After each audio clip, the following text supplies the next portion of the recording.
기독교 신앙의 핵심이 되는 두 축은 십자가와 부활 사건입니다. 십자가 없는 부활은 의미가 없고 부활이 없는 십자가는 비참합니다. 그래서 우리는 반드시 십자가 신앙을 통과해야만 하고 통과해서 부활 신앙까지 가야만 합니다. 십자가 신앙이란 무엇입니까?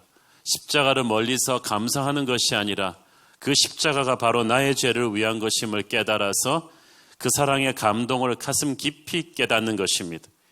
영혼 속에서 솟아나는 회개의 눈물을 흘리면서 엎어질 때 우리의 옛사람이 죽고 우리의 모든 죄가 예수의 보혈로 용서를 받습니다.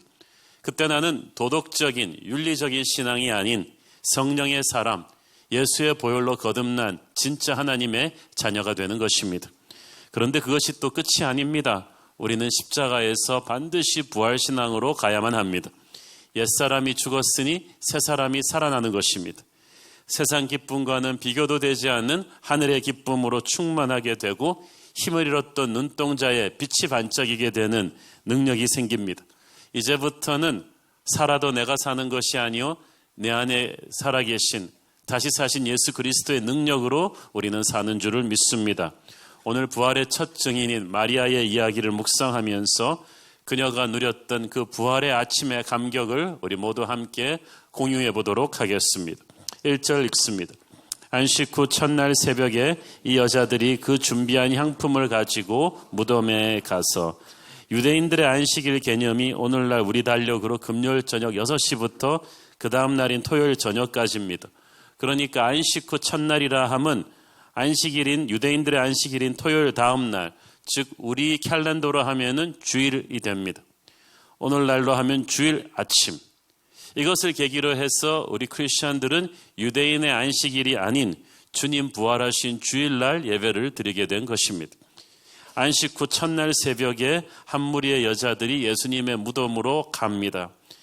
새벽이라고는 하지만은 아직 어두컴컴한, 요한복음에 보면 아직 해가 완전히 뜨지 않은 어두컴컴한 시간입니다. 여러분 상상을 해보십시오. 긴 옷을 입은 여자들, 새벽, 무덤, 이 세 가지를 합성해 보면 전설의 고향이 나옵니다. 여자들도 굉장히 무서웠겠죠. 그렇지만 무서움보다 더 큰 근심이 그들에게 있었어요. 그들이 준비된 향유를 가지고 무덤에 갔다고 했습니다.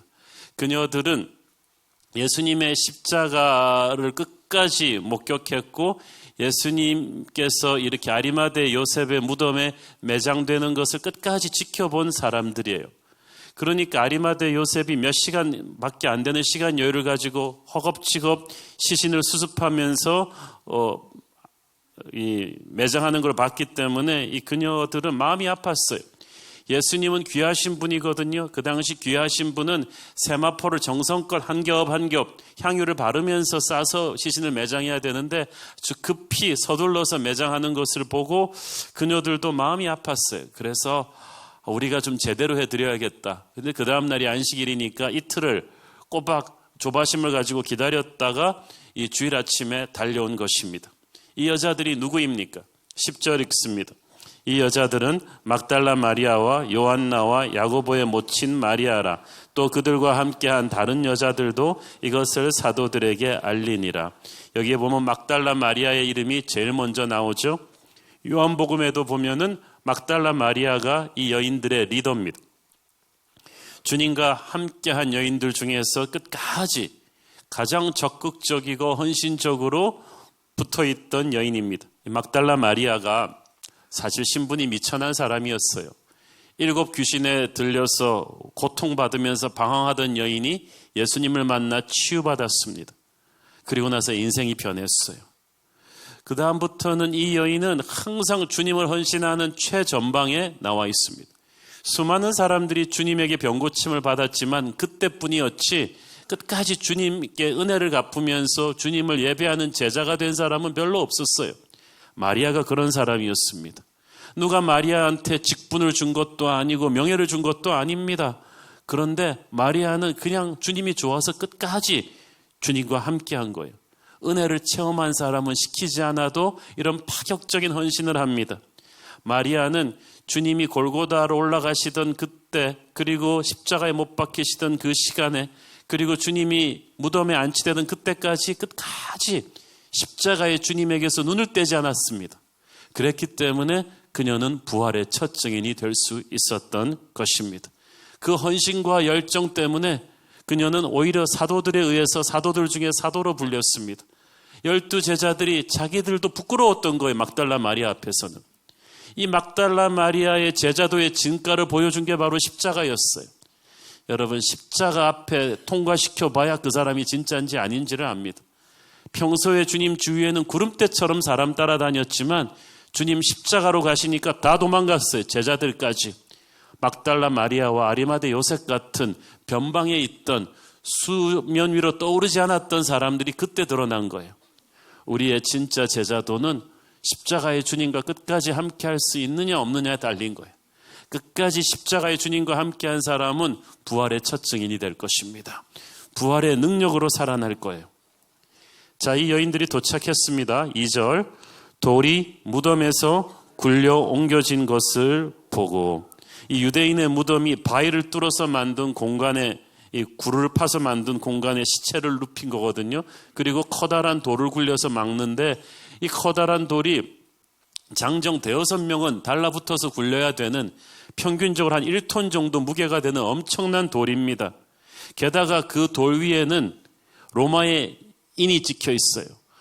로마 제국 시대에 로마의 봉인이 찍혀 있는 것을 누가 건드리면 그는 극형에 처해집니다. 게다가 군율이 엄하기로 소문난 로마 경비병들이 겹겹이 보초를 서고 있습니다. 그러니까 마가복음에 보면 여인들이 무덤으로 가면서 그 걱정을 하는 거예요. 누가 우리를 위해서 돌을 굴려줄꼬. 그런데 여기 와보니까 돌이 옮겨져 있어요.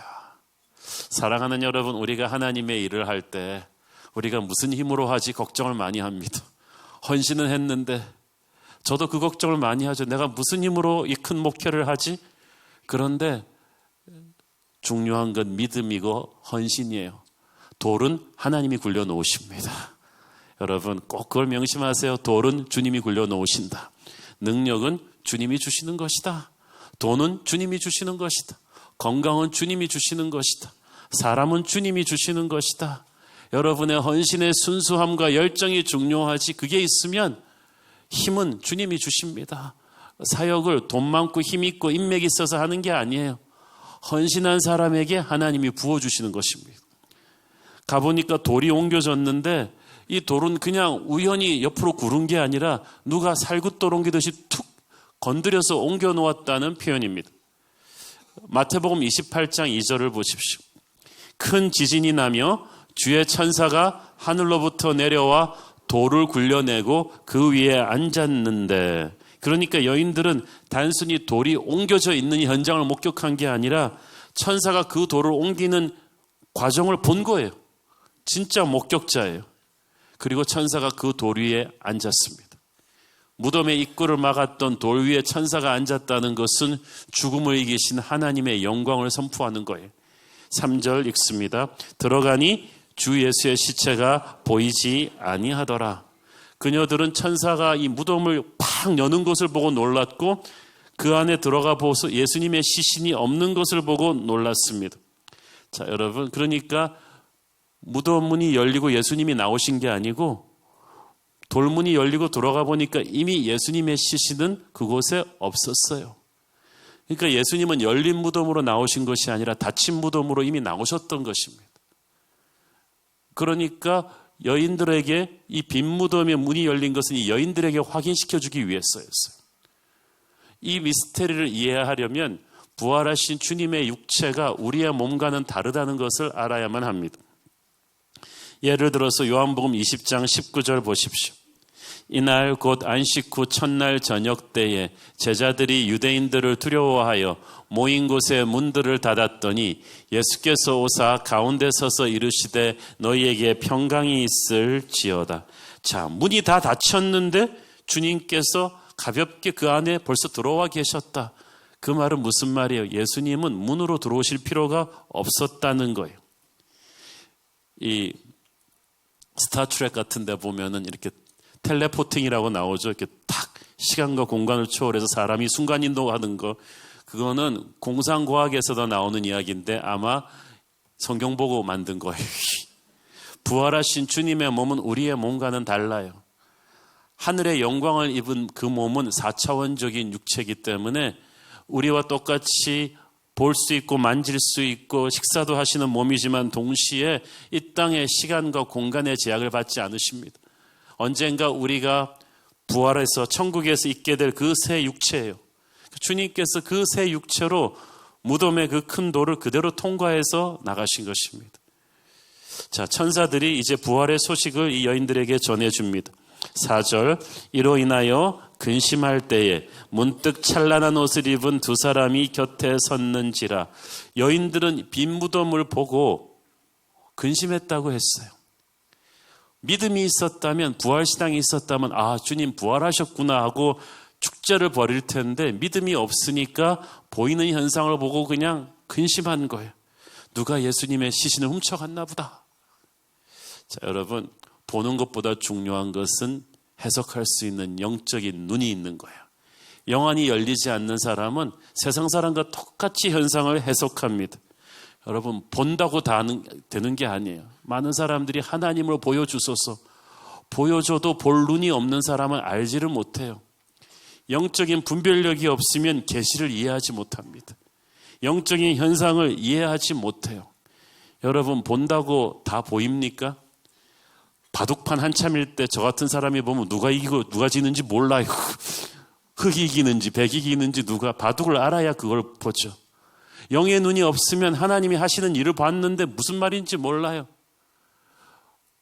이집트의 바로도, 바벨론의 느부갓네살도 계시는 들었죠, 봤죠. 해석이 안 돼요. 영안이 열리지가 않으니까. 부활하신 주님의 그 스친 그 자리를 보고 해석이 안 되는 거예요. 그래서 해석이 안 되면 어떻게 합니까? 패닉합니다. 슬퍼하고 우는 거예요. 슬픔과 두려움과 근심과 걱정은 아직 영적으로 해석이 안 된 사람들에게 일어나는 현상이죠. 요한복음 20장 13절, 천사들이 이르되 여자여 어찌하여 우느냐, 이르되 사람들이 내 주님을 옮겨다가 어디 두었는지 내가 알지 못함이니이다. 그러니까 영적인 현상을 지극히 상식적으로 해석한 것, 이건 분명히 누가 시신을 훔쳐간 것이다. 그러니까 천사가 온 거예요. 찬란한 옷을 입은 두 사람이 곁에 섰다고 했는데, 이 찬란한 옷이라는 이 영어 성경에 보니까 번개같이 번쩍이는 옷이라고 했어요. 당당하고 위엄 있고 아주 민첩한 그런 모습이었다는 거죠. 천사는 그렇게 흐리멍덩하고 이렇게 희미하거나 어줍지 않은 그런 존재가 아닙니다. 살아 움직이는 아주 민첩하고 역동적인 존재예요. 마태복음에 보면 그의 옷이 눈과 같이 희었다고 했어요. 세상과는 차별화되는 거룩한 모습이었다는 거예요. 그들은 두려움에 사로잡힌 여인들을 영적으로 깨우쳐주기 위해 하나님이 보낸 메신저였어요. 이 여자들은 순수한 믿음이 있고 열정이 있는데 영의 눈이 없으니까 하나님께서 그들의 영의 눈을 열어주세요. 그러니까 여러분, 영의 눈이 아직 열리지 않아도 걱정하지 마세요. 여러분의 순수한 믿음이 있으면 하나님께서 영의 눈을 열어주실 것입니다. 5절을 읽습니다. 여자들이 두려워 얼굴을 땅에 대니 두 사람이 이르되 어찌하여 살아있는 자를 죽은 자 가운데서 찾느냐? 이 질문 속에 하나님의 책망이 들어있었어요. 예수 믿지 않는 딴 사람들은 몰라도 너희들이 어찌하여 죽은 자 가운데서 살아있는 자를 찾느냐? 너희들이 어떻게 예수 그리스도를 공자 석가모니와 똑같은 하나의 인간으로 보느냐? 하나의 위대한 도덕적인 성현으로 보느냐? 예수님은 죽음을 이기고 부활하신 하나님이시다. 적어도 믿음이 있는 너희들은 그렇게 해서는 안 된다는 거예요. 그는 여기 계시지 않고 살아나셨느니라. 여자들은 분명히 예수님이 시신이 그 아리마대 요셉에 의해서 수습되어서 그 무덤에 안치되는 것을 끝까지 목격한 사람들이에요. 끝까지 목격했기 때문에 그들은 십자가의 죽음이 더 큰 임팩트로 다가왔던 것입니다. 그들은 그래서 유대인의 종교 지도자들의 부탁에 의해서 무덤 문이 닫히고 로마의 인봉이 찍히고 로마 경비병들이 겹겹이 보초서는 걸 끝까지 봤던 사람들이에요. 제자들과는 달리 그들은 끝까지 그걸 봤어요. 그런데 무덤이 열리고 주님의 시신이 안 계신 거예요. 그는 살아나셨느니라. 누가 그분의 시신을 옮긴 것이 아니라 하나님의 아들이 살아나신 거예요. 십자가가 중요하지만 끝이 아니에요. 십자가의 결론은 부활입니다. 근데 이 여자들은 너무 끝까지 십자가의 주님을 너무 끝까지 묵상해서 그게 문제였어요. 십자가를 통과해야죠, 반드시. 십자가에서 우리가 반드시 회개해야 되지만 거기서만 머물러 있으면 안 돼요. 십자가의 주님만 생각하고 있으니까 이 여인들은 부활이 시작되었는데도 거기서 빠져나오지 못한 거예요. 전반전에 참패한 것만 생각하니까 후반전에 역전되고 있는데 그 기쁨을 느끼지를 못하는 거예요. 십자가의 주님이 우리의 죄를 지고 돌아가셨죠. 그 앞에서 우리는 마음을 찢고 회개해야죠. 그러나 탕자가 자신의 죄를 회개하면서 동시에 하늘아버지의 집을 생각했듯이 내가 길을 잘못 들었다는 것을 인정했으면 이제 제대로 된 집으로 돌아와야죠. 우리도 그렇습니다. 십자가의 끝에서 우리는 부활의 영광으로 와야 되는 것입니다. 십자가의 절망을 철저히 느끼며 회개한 사람은 이제 부활의 아침의 기쁨에 동참해야 되는 것입니다. 그것이 하나님이 원하시는 것입니다. 십자가를 피해갈 수는 없고 통과해야 되지만 통과하는 것이지 머물러 있지 마라. 이제 죽음을 이기고 승리하신 예수님과 함께 너도 다시 살아나라. 그들은 설마 상상을 못했을 거예요. 십자가의 주님이 부활하실 줄을 상상을 못했습니다. 그러나 그들이 기억해야 되는 게 하나 있었어요. 6절 갈릴리에 계실 때에 6절 보세요. 너희에게 어떻게 말씀하셨는지를 기억하라. 너무 큰 충격에 빠져있는 여인들에게 하나님이 주신 말씀이 뭐예요? 주님이 하셨던 말씀을 기억해라. 여러분이 해석할 수 없는 인생의 힘든 사건에 텅 부딪혔을 때 하나님의 말씀을 기억하기를 바랍니다. 여러분이 지금 평상시에 들어있는 주셨던 하나님의 말씀은요, 어떤 여러분의 인생에 닥쳐올 위기의 순간을 이길 수 있는 하나님의 무기예요. 도구를 미리 주신 거예요. 그거를 기억하셔야 돼요. 충격받았을 때 여러분 하나님의 말씀을 기억하십시오.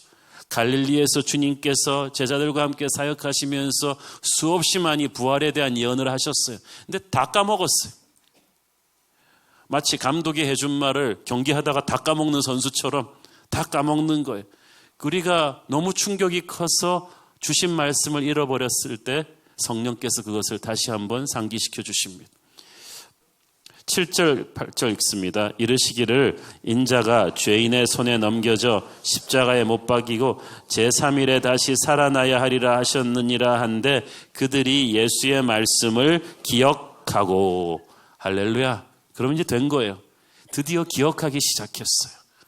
현실을 체험하고 나서는 이제는 말씀을 기억하니까 영적으로 해석이 되는 거예요. 그때부터 부활 신앙이 생깁니다.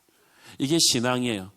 체험이 있어야 되고요. 체험을 말씀으로 확인을 해줘야 돼요. 해석을 해줘야 돼요. 우리가 말씀을 많이 들었지만 그것이 설마 내 삶에서 실제로 이루어지리라고는 안 믿고 있어요. 그러나 하나님의 말씀은 반드시 이루어집니다. 여러분의 인생에 우연으로 된 것 같은 일이 실은 말씀의 성취였어요. 기도의 응답이었어요. 하나님이 주신 약속이 이루어지는 거예요.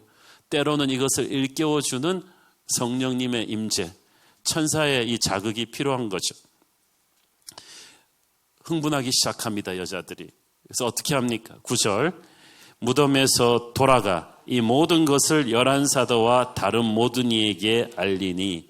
이 누가복음에는 간단하게 무덤에서 돌아가 이렇게 되어 있지만 마태복음에 조금 더 자세한 설명이 나옵니다. 마태복음 28장 8절 그 여자들이 무서움과 큰 기쁨으로 빨리 무덤을 떠나 제자들에게 알리려고 다름질할세.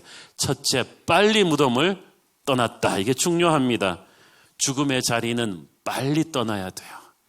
예수님이 떠나버리신 이 무덤에는 우리도 빨리 떠나야 돼요. 십자가의 죽음은 아름다운 것이지만 무덤이 십자가의 최종 종착지가 아닙니다. 부활을 바라보지 않는 십자가 신앙은 너무나 슬프기만 한 거예요. 무덤은 슬프며 절망이요 두려움이요 좌절이고 내 상처 입은 과거입니다. 무덤을 떠나야 되는 거야. 오늘 여러분의 무덤으로부터 떠나기를 바랍니다. 부활하신 주님의 손을 붙잡고 여러분의 과거의 상처로부터, 패배의 기억으로부터, 죽음의 자리로부터 떠나기를 바랍니다. 이 여인들이 빈 무덤과 천사들의 이야기를 사도들과 다른 성도들에게 알리기 위해서 다름질칩니다. 무서움과 큰 기쁨으로 달렸다고 했어요. 부활을 경험한 그녀들의 가슴에 기쁨이 넘쳐요. 기쁨이 넘치니까 없던 힘이 생긴 거예요.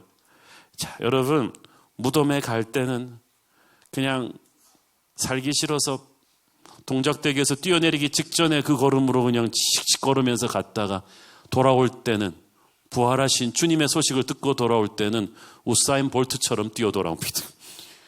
누가 그녀들에게 영양제를 놨나요? 갑자기 산삼을 먹었습니까? 뭐가 달라졌어요? 부활하신 주님을 만나고 나니까 달라졌어요. 영광을 체험하고 나니까 달라진 거예요. 부활하신 주님을 만나면 여러분에게도 힘이 들어올 것입니다. 지친 어깨가 펴질 것이고 눈에 생기가 돌 것이고 가슴이 다시 뛰기 시작할 줄로 믿습니다. 똑같은 사역을 해도요, 부활신앙을 가지고 하는 사람과 그렇지 않은 사람은 천지차예요. 힘이 들어도 힘들지가 않아요. 우리는 더 이상 자신의 힘으로 사는 것이 아니라 부활하신 주님의 능력으로 살거든요. 주님께서는 전설 속의 존재가 아니라 지금도 우리 안에 살아계신 존재인 것입니다. 주님의 부활이 왜 중요합니까? 부활하셨으니까 우리 안에 살아계세요. 우리와 함께 걸어가세요. 우리에게 힘을 주시고 능력을 주시는 분인 것입니다. 주님께서 부활하셔서 살아계심을 확신하니까 우리가 기도할 때 담대한 거예요. 주님이 살아계심을 확신하니까 우리의 예배가 살아있는 거예요. 신앙이 뜨거운 거예요. 오늘 여러분의 인생에도 이런 확신이 있기를 바랍니다. 이런 부활하신 주님을 믿는 확신에서 열정이 나옵니다. 힘이 나옵니다. 인생을 뛰어가는 힘이 생깁니다. 마태복음에 보면 흥분해서 달려가는 길에 부활하신 주님께서 여인들에게 직접 나타나십니다. 힘을 주시고 용기를 주십니다. 오늘도 그 주님께서 우리 안에 임재해 계심을 믿습니다. 그런데 문제는 그 말을 들은 12제자가 그들의 말을 믿지 않았다는 사실이죠. 11절, 사도들은 그들의 말이 허탄한 듯이 들려 믿지 아니하나, 허탄한 듯 들렸다는 말은 별로 신빙성이 없는 이야기로 받아들였다는 뜻입니다. 믿지 않았다는 것은 헬라어 시제로 보면 계속해서 믿지 않았다, 불신이 신념이 되어버린 거예요. 회의와 불신의 영에 사로잡혀 있으면 좀처럼 그게 돌아서기가 어렵습니다. 자, 3년 동안 주님 따라다니면서 제자훈련 받은 사람들인데 좀채로 이 부활하셨다는 사실을 믿으려고 들지를 않아요. 여러분, 제일 예수님 잘 안 믿는 사람들이 예수님 오래 믿은 사람들인 거 아세요? 너무 교회를 오래 다녔어요. 그래가지고 이게 의식이 돼버렸어요. 관습이 돼버린 거예요. 그래서 누가 병이 나왔다 그러면 설마 하나님이 설마 믿지를 않아요. 너무 교회 오래 다닌 거예요, 여러분이. 익숙해져 버린 거예요. 말씀이 살아서 역사한다는 걸 여러분이 잃어버린 거예요. 오늘 이 아침에 여러분이 지식적인 말씀이 아니라 살아 역사하는 하나님의 능력을 믿기를 바랍니다. 이 제자들처럼 굳어 있었지 말기를 바라요. 그들은 겟세마네에서 기도하지 않고 주님 버리고 도망갔어요. 십자가에 주님 앞에 있지를 않았어요. 그러니까 이 여인들보다 십자가에서 더 멀리 있었어요. 그래서 이 주님이 십자가에서 또 숨지시고 무덤에 안치되는 것도 이 여인들처럼 목격하지도 못했어요. 주님에게서 눈을 뗀 시간이 너무 많은 거예요. 십자가에서 너무 멀리 있으니까 신앙이 회의적이 되어버려요. 여러분도 그렇습니다. 이 십자가에서 멀리 있으면 안 돼요. 기도에 공백기가 있으면 안 되는 거예요. 그러면은 부활신앙이 여러분에게 들어올 때 굉장히 천천히 들어와요. 순식간에 믿어지지가 않는 거예요. 믿음의 공백기가 없기를 바랍니다. 십자가로부터 멀리 떨어져 있는 시간이 너무 많지 않기를 바랍니다.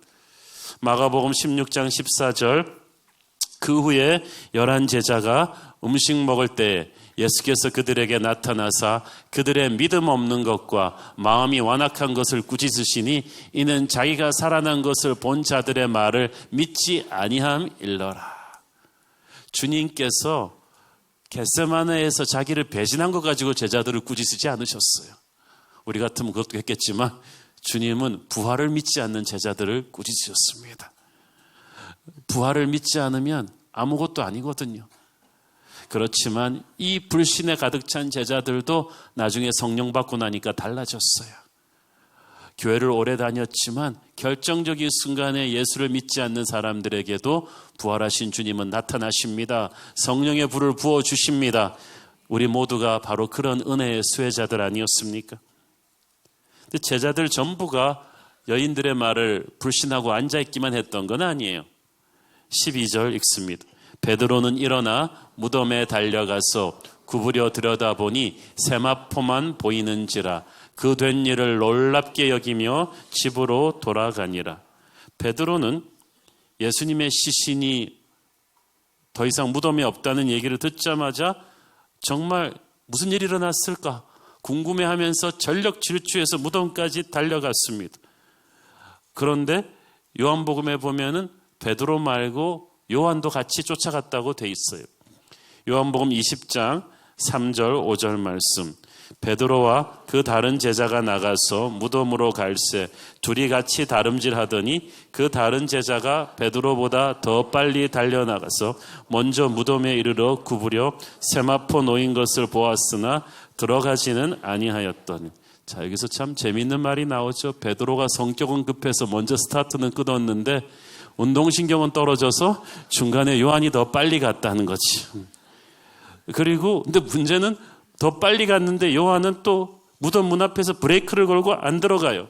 생각을 한 거예요. 이게 무슨 일이 일어났지? 근데 베드로는 또 몸은 안 따라줘서 늦게 왔지만 들어가는 거 스피드는 또 빠릅니다. 요한복음 20장 6절 7절. 시몬 베드로는 따라와서 그대로 무덤에 들어가 보니 세마포가 놓였고 또 머리를 쌌던 수건은 세마포와 함께 놓이지 않고 딴 곳에 쌌던 대로 놓여 있더라. 자, 베드로가 들어가 보니까 예수님의 몸을 쌌던 세마포가 그대로 놓여 있었다고 했어요. 여기서 예수님의 시신 도난설이 그대로 무너집니다. 자, 아리마대 요셉이 몇 시간밖에 안 되는 시간 여유를 가지고 대충대충 예수님의 시신을 세마포로 쌌다고는 하지만 그래도 니고데모가 가져온 100근이 넘는 침향과 모략을 다 집어넣었거든요. 그걸 다 넣으면서 세마포로 시신을 감은 거예요. 그런데 세마포가 들어가 보니까 그 향품의 무게 때문에 폭삭 꺼져 앉아 있었고 예수님의 시신만 싹 없는 거예요.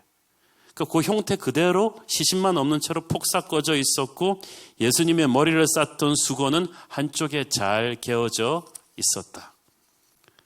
자, 여러분, 어느 도굴꾼들이 들어가가지고 말이죠. 이 시신의 이 당긴 세마포를 벗기는 게 얼마나 힘든 줄 아세요? 그런데 다 풀어놓은 것도 아니고 그냥 세마포는 그대로 푹 꺼져 있었어요. 그리고 어느 도굴꾼이 친절하게 그 수건까지 잘 개놓고 호텔 서비스하는 사람도 아니고 말이죠. 마치 잘 정돈된 침실같이 해놓고 나갑니까? 그건 불가능한 일이에요.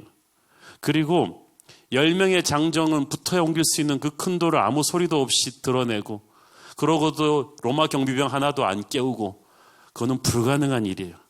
이것은 초자연적인 능력으로 시간과 공간을 초월하시는 예수님의 육체가 순식간에 그 무덤을 나갔다는 것 외에는 설명할 길이 없는 현장입니다.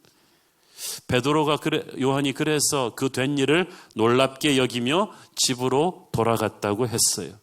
놀랍게 여긴 것뿐이지 주님의 부활을 믿고 간 것은 아니에요. 제자들은 여러 부활을 목격한 증인들의 이야기만 듣고 마음이 불안해지고 의심만 가득 찼지만 설마 했지만 자기들이 예수님을 보기까지는 부활을 믿지 않았어요. 그냥 불안한 마음으로 돌아갈 뿐이에요.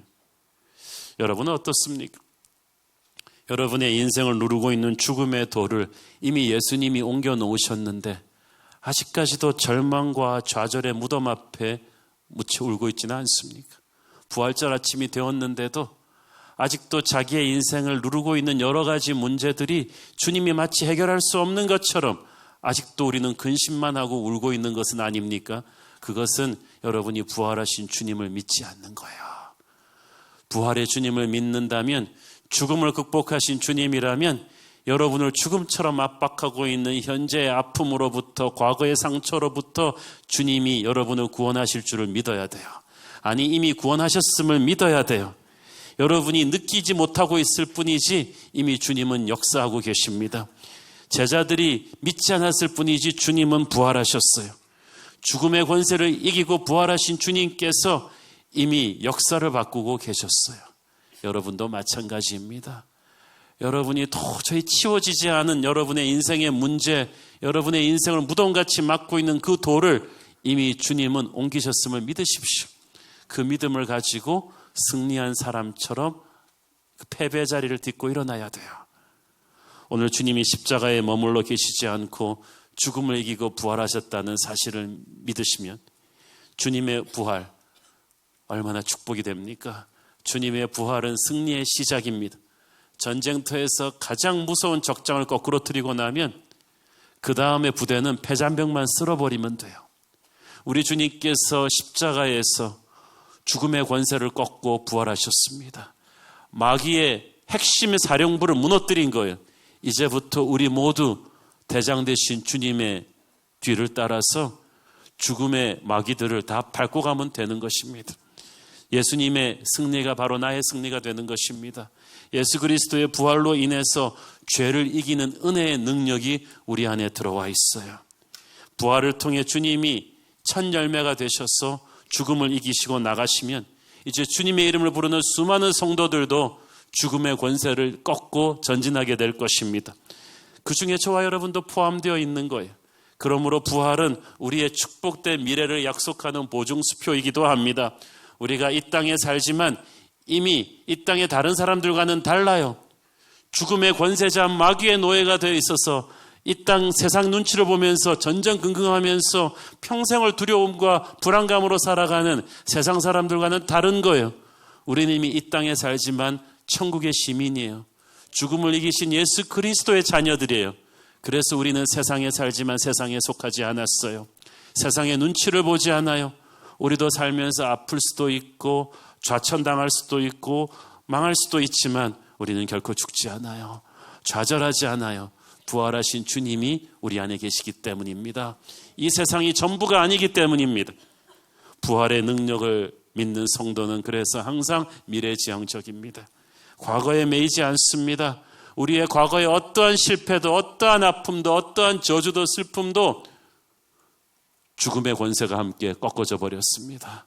우리는 부활하신 주님과 함께 오늘을 다시 새롭게 시작할 수 있습니다. 미래에 대한 기대감으로 천국에 대한 소망으로 우리는 이 아침을 다시 시작합니다. 오늘 이 부활절을 기념해서 이때까지 여러분의 인생을 힘들게 했던 실패의 기억, 좌절의 기억, 슬픔의 기억들을 깨끗이 끝을 내고 다시 한번 일어나는 저와 여러분 되기를 바랍니다. 살아계신 주님이 저와 여러분의 주님이 되십니다. 기도하겠습니다.